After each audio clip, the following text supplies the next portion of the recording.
ఘనత వహించిన థియోఫిలస్, మన మధ్య నెరవేరిన కార్యములను గూర్చి వరుసగా రచించాను. ఈ సంగతులు నిశ్చయంగా జరిగినాయని నీవు గ్రహించాలని వాటిని రాస్తున్నాను.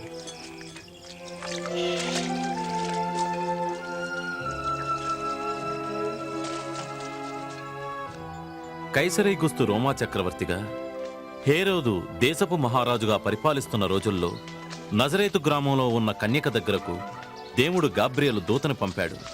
ఆ కన్యక పేరు మరియా.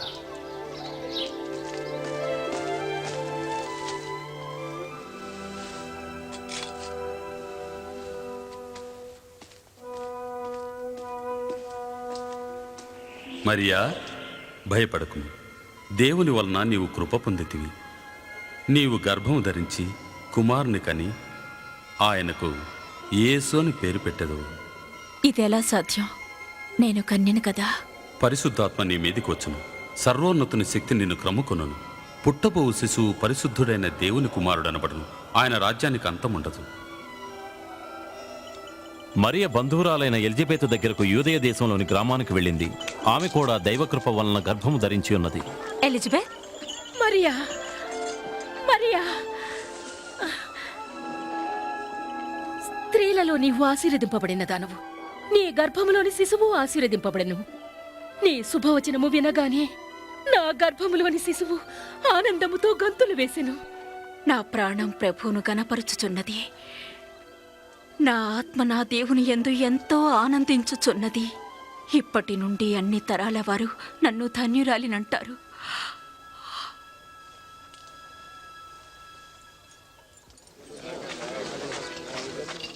నజరేతుపుర నివాసులారా, అందరూ అత్యంత శ్రద్ధగా వినండి. కైసర్ ఔగుస్తు ఆజ్ఞ మీరు ఆలకించండి. ప్రజా సంఖ్య వ్రాయటం మొదలైంది. కావున గలిలియా, యూదా పట్టణాల్లోని వారంతా ఆ సంఖ్యలో తమ పేర్లు వ్రాయబడుటకై వారి వారి జన్మస్థలములకు వెళ్ళాలి.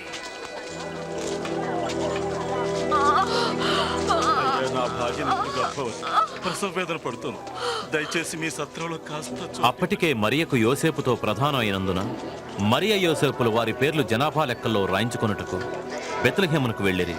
అయితే అక్కడ వారికి స్థలం దొరకనందున ఒక చిన్న పశువుల పాకలో తలదాచుకున్నారు.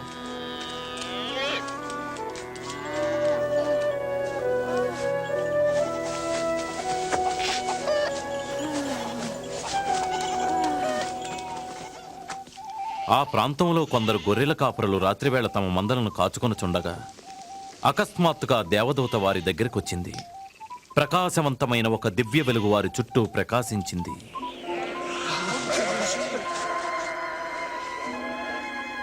దావీదు పట్టణమందు నేడు రక్షకుడు మీ కొరకు పుట్టి ఉన్నాడు. ఈయనే ప్రభు అయిన క్రీస్తు.